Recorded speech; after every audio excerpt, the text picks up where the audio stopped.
Well, this morning, take a deep breath. A lot of you NBA fans are in your 20s. Oh, you're getting all worked up. Oh, my God, LeBron lost. Can you believe it? Well, take a deep breath. Uncle Colin's been watching the NBA for 40 years.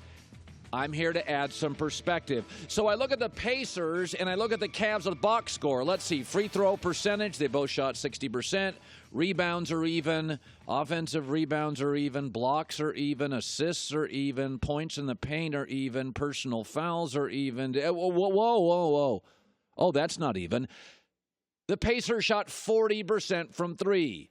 The Cavs, generally a really good three-point shooting team, were awful. Take a deep breath.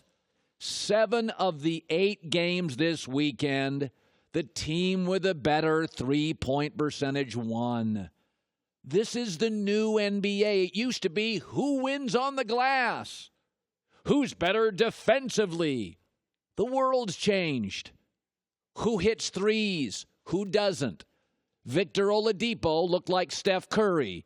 That's not what he really is. LeBron's a great three-point shooter. He was awful. That's not who he is.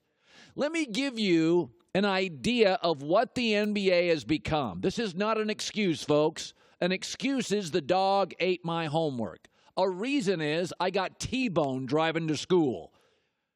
A reason for the blowout is what has happened to this league over 4 years, and I don't necessarily love it, but it's the new world. Golden State's last 12 games, win or lose, here's what Golden State, the current NBA dynasty's last 12 games. They win by 12. They lose by 19. They lose by 11. They lose by 9. They win by 16. They win by 10. Ooh, here's a close one. They win by 4. They lose by 20.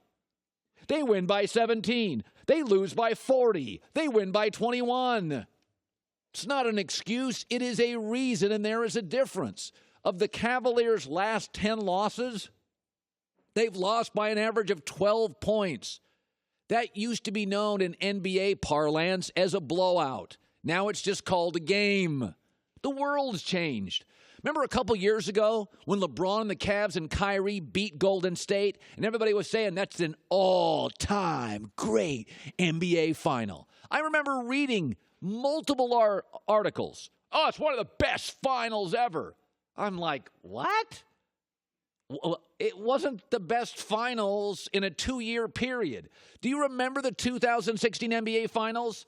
The first game was decided by 15, the next by 33, the next by 30, the next by 11, the next by 15, the next by 14. It was terrible. It was a series of awful blowouts. Now, Game 7 was amazing. I'll grant you that. But if a movie has a really good last 4 minutes, does it make it a great movie? And by the way, this is, speaking of movies, happening in Hollywood. It used to be if a movie made $100 million, it was Star Wars, Indiana Jones, Avatar. It was an all-timer. But now ticket prices are $20. Daddy's Home 2 made over $100 million. I've never heard of Daddy Daycare. That made over $100 million. The Angry Birds movie, yep, they did too. American Wedding, which is the American Pie 3 that nobody wanted to watch, made over $100 million. Russell Crowe had a movie that bombed. It was called Noah. It was about a boat. The movie, ironically, sank. It made over $100 million. That is the world we live in. I'm going to make a prediction. Victor Oladipo will not shoot like Steph Curry in Game 2. And Cleveland at home will shoot a much better percentage and will beat Indiana. And don't be surprised if they don't blow them out. Colin, you got to give us respect. You do remember the Cavs won Game 1 of the playoffs last year by a point. Should have lost. Went on to go 12-1 in the East. Let's talk about Jason Tatum. He plays for the Boston Celtics. He played at Duke. He is long, slender, athletic, and offensively, he is gifted.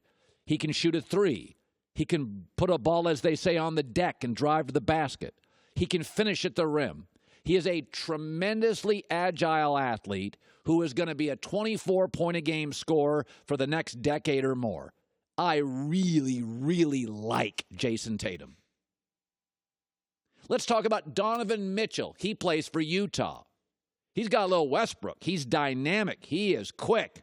Difference is he's a really good shooter. He's going to be a 24, 25-point-a-game guy or more for a long time in this league. He made a couple of shots yesterday near the basket. I have no idea how they went in. He's a dunk contest guy. He's going to be exhilarating. Again, there's some Westbrook there. He is also going to be a 24, 25-point-a-game guy for a decade.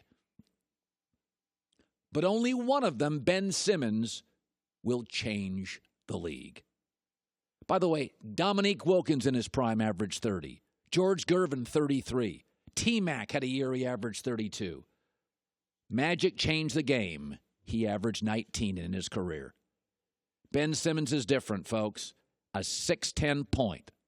Long, tough. He is already an elite defender, unheard of as a rookie. He completely controls tempo. Most rookies walk into this league, and it takes them a while to catch up to the speed of the NBA. It's the opposite with him. Guards 6 inches shorter are struggling to keep up with his tempo. Since Joel Embiid is hurt, the Sixers, led by Ben Simmons, play faster than anybody in this league. He finishes at the rim. Of the three, he's easily the best passer.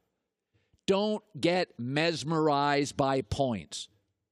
Bill Russell and Magic Johnson changed the world in basketball. Bill Russell was a defensive center, 11 titles. Magic's career average, 19.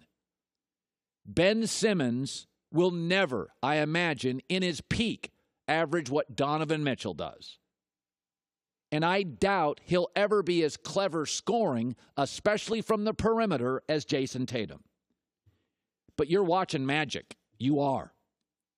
This kid, it is not hard. Don't argue about Tiger when you saw him for the first time at 18. Don't argue with the obvious. First time you saw John Elway. Don't argue with it. Lots of guys in this league. I've grown up with a million guys who could score. George Gervin, Carmelo, Iverson, Karl Malone, Dominique, Pete Maravich, Alex English. They're great players. They didn't change everything. This kid is totally different. He is already playing faster than the rest of the league. As a kid, he is already better than 90% of the guards defensively in this league. He is so strong and so long. You just really cross your fingers when I watch him that he's durable. Sometimes that's just bad breaks. You land on somebody's ankle, you're out for a year. You bang somebody's knee, you're out for 2 months. For centers, they get banged up all the time. Guards generally don't. Though MJ missed a year, so did John Stockton. They can get hurt. And last year, Simmons should have been a rookie, but didn't play due to injuries. I watched this weekend. The NBA's in very good hands. I read yesterday the ratings are up like 15-something% in the playoffs, and they should be. All sorts of rookies look good this year, and 3 in particular look good this weekend. One of them is an all-timer, Ben Simmons. Thanks for watching. Subscribe here to get the latest from the show. Also, be sure to check out more of the best clips from The Herd or go watch a few segments from our other shows on FS1.